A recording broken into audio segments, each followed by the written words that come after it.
Guys, já fakt nevím, co se děje do prdele na českém internetu, ale tohle jsem pochytil a je mi z toho kurevsky špatně, nepříjemně a divím se, že tady ten člověk má vůbec nějaký podporovatele. Čau, já jsem Sinister, dneska se koukneme na věc, která není úplně příjemná, takže pokud jste slabší povahy, vypněte tady to video, protože to pro vás může být docela nářez. Všichni jsme zažili a známe Dannyho Stevie Twix, nebo Danny Treeman, Danny Solitaire, nevím, Solitaire nějaký. Údajně se dopustil toho, že týral psa svojí ex-přítelkyně.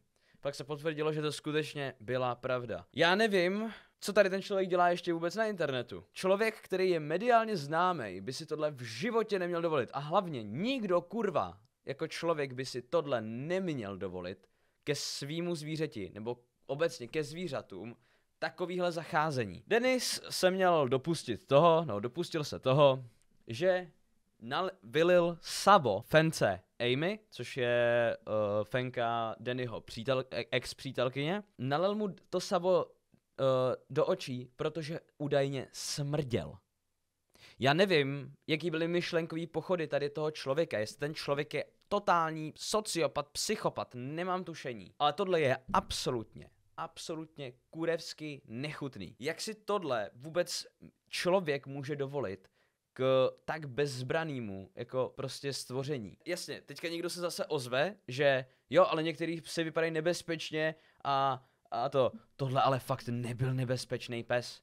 Já vám tady ukážu, ten pes, prosím pěkně, tady to zveřejnil to z Freescoot, zveřejnil nějakou nahrávku, údajně, nevím teďka, neslyšel jsem ji ještě. Přijde vám tohle jako kurevsky jako nebezpečný pes, že to je prostě jako něco, co vás roztrhá na kusy jak vlk, jako já v tom vidím krásnýho, milýho hafíka. Je jako strašný. Ten pes mohl úplně oslepnout. Má štěstí, ten pes má neskutečný štěstí a někdo nad ním fakt drží ochranou ruku, že neoslepnul. Můžeme kouknout na tu fotku, co tady zveřejnila ta Domča. Tady je fotka Amy, kterou jsem měla na hlídání od rodičů a on jí nastříkal savo do obličeje, protože prý smrdí. Prý smrdí jako pes a chodí do obýváku tam, kam nemá. Můj kamarád Jakub Šmej, to je Freescoot, musel o půlnoci na veterinu a tam řekli, že stačilo málo a mohla oslepnout. Já nad tím celý den přemýšlím, protože jsem se to dozvěděl včera večer. Jsem nějak o tom viděl, někdo už na to dělal reakci, nějaký článek jsem o tom viděl. Celý den, až vlastně od včerejška do dneška mi to fakt jede hlavou, jak si tohle kurva někdo dovolí. Tohle je tak zvrácená věc, co můžeš jako člověk udělat a postavíš se na úplný dno. Pro tebe mají pekle speciální místo. Ty zažiješ to, co zažil ten pes. Tohle je fakt nechutná věc, jako. Pokud jde o její obvinění ohledně psa, tak to byla ona, kdo se o něj nestaral. Původně to byl její pes, ale jak sama řekla, už k němu neměla vztah.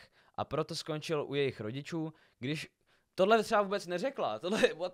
Kde to bylo řečený? Kde bylo řečený to, že k němu nemá vztah? Máš prostě, a ještě řekla, že že ho hlídají ty rodiče, takže ho měli na hlídání. To neznamená, že ho jako odkopla k rodičům a čus. Tady jako zase, prostě Dennis si žije ve svém světě a má pocit, že jeho pravda je vždycky pravda. Jo, počkat, tohle je druhá část.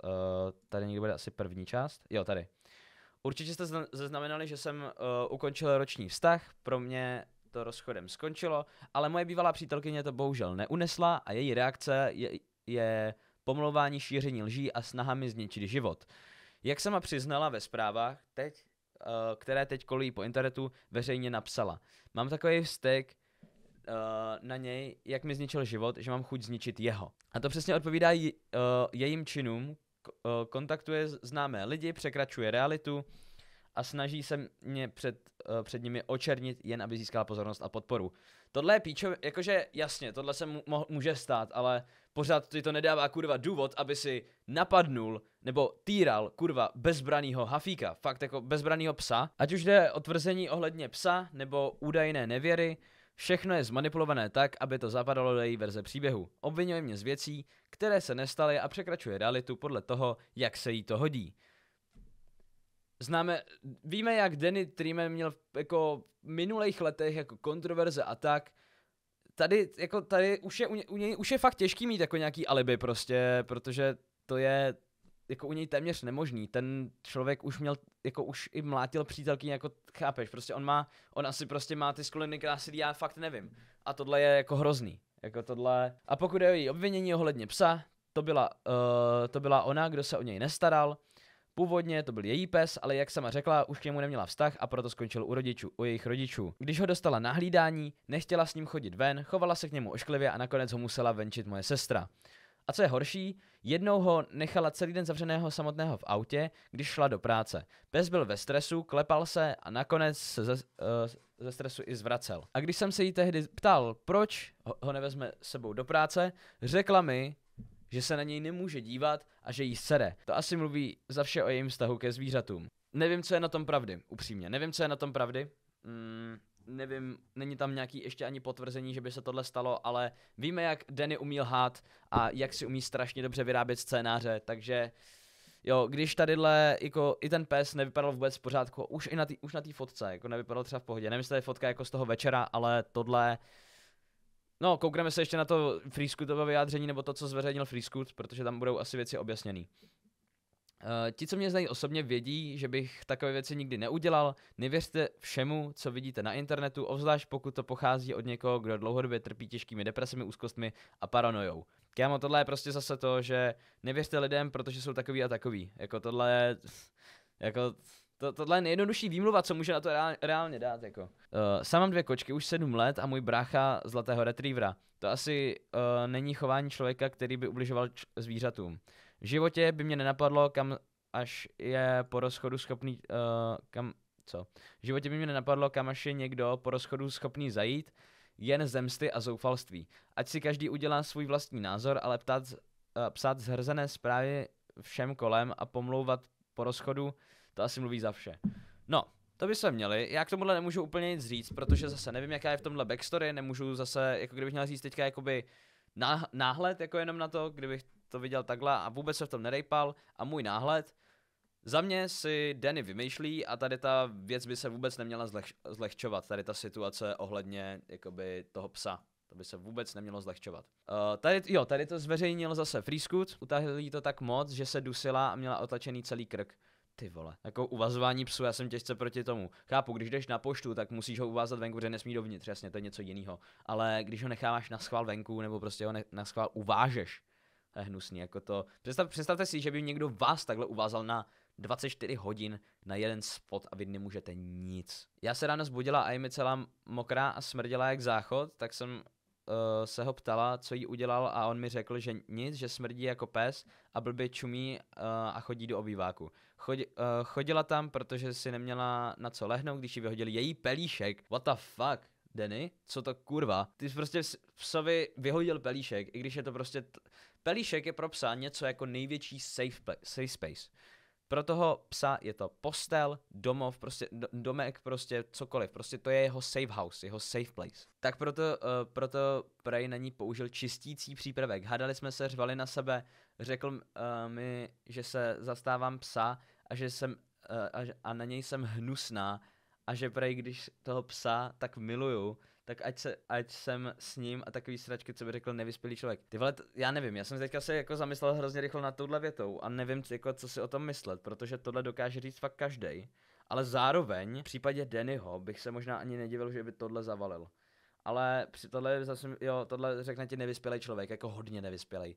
Že jako, když tak miluješ toho psa, tak buď s ním, kámo, co to je prostě za logiku, tohle jako, ale nevím jakoby, co je na tomhle pravdy, úplně. Ale z mýho pohledu tohle, jako jestli Danny zavalil, tak tohle je velký, to je jako silný kafe. Vzala jsem Amy, jela jsem s ní na non-stop veterinu a tam mi řekla, že má poleptání rohovky. Podrážděnou sliznici, chlupy kolem očí slzely. Asi myslela jako, že jak jim tečou oči. Dostala 2 injekce a 2 týdny měla prášky a mastičky a nemohla koukat. Měla ty oči chudák zalepený a pálilo jí to. Mám i tu zprávu z veteriny, možná by to i dosvědčili ještě zpětně, prý chybělo málo a byla mi slepá. Psi mají strašně citlivý oči, stejně jako my lidi. U nás, když se prostě nám stane, že nám prostě sjede mejdlo do ksichtu, tak jasně pálí to, ale není to na oslepnutí úplně. pokud je to třeba není jako zrovna čistící přípravek, tam to může být možná horší, ale u těch psů je to velký průser. Tohle, když prostě se dostane psovi do voka, instantně na veterinu, protože tam fakt může dojít k nějakému poleptání. Opravdu hnus, Kubo, co tenhle člověk udělal, já nevím, co s tím mám dělat, mám takovej vztek na něj, jak mi zničil život, že mám chuť zničit jeho, ale bojím se, mám strach, že budu někde venku a něco mi udělá. Dobře, pokud tady by někde byla fotka té zprávy z veteriny, poleptání rohovky, jo, tohle je z veteriny. Jo, tady je i vetklin, tady je dokonce ta. No, tak tady to dokazuje, že tam na tohle došlo a jako tady máš prostě vyfocený dokument, tady je dokonce web, tady to, takhle se vypisuje normálně veterinární zpráva, tohle je čistý důkaz, no. A jako, ty král, ještě, no, to je strašný, jako... Každý, kdo by si tohle dovolil, tak je strašná, tak je zrůda, tak je vyloženě zrůda. Takže tady to je prostě celá situace okolo Dannyho. Udělejte si o tom názor sami, ale já myslím, že se asi shodneme na tom, že Danny oficiálně klesnul na absolutní dno, jestli tohle udělal, protože tohle je absolutně zvrácený, je to nechutný a takový lidi se mají mlátit a je pro ně vyhrazený místo v pekle. Pro mě tohle bylo nářez a myslím, že i pro vás, myslím, že pro kohokoliv, hlavně pro Domču a toho pejska, já přeju obou, hlavně tomu pejskovi, samozřejmě, tomu pejskovi přeju to nejlepší uzdravení, protože ty psy, jakmile se tím tohle stane, oni mají trauma na doživotí. Tohle je prostě, to není jak člověk, že jakoby, hej, stane se mi nějaká situace, ale tak já to nějak přejdu. Takhle to u psů nejde, kámo. Psy mají doživotní trauma prostě z tohohle. Samozřejmě budu rád za odběr, nějaký ten like, nějaký ten komentář. Můžete mi dát follow na Instagramu a vidíme se zase příště. Zatím čau.